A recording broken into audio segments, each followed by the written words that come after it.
হাসরের ময়দানে আল্লাহ তাআলা 3 শ্রেণীর পাপীদের জান্নাতি বলে ঘোষণা দিবেন। সেখানে উপস্থিত সকলেই তখন আশ্চর্য হয়ে যাবে। তারা ভাববে, এ কি হলো? এরা তো দুনিয়াতে সারা জীবন পাপ কাজ করে বেড়াতো, তাহলে আল্লাহ তাআলা কেন এদের জান্নাতি বলে ঘোষণা দিলেন? তখন সেই পাপীরা খুশিতে পাগল হয়ে তারা বেহেশতের দিকে ছুটবে।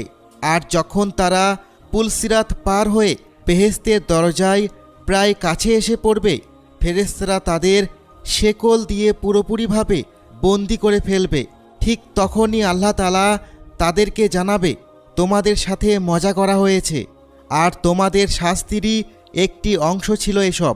এরপর রাসূল সাল্লাল্লাহু আলাইহি ওয়াসাল্লাম আলী রাদিয়াল্লাহু তাআলা আনহুকে জিজ্ঞাসা করলেন, তুমি কি জানতে চাও আল্লাহ পাক কেন এদের সাথে উপহাস করেছিলেন? কারণ 3 ধরনের গুনাহ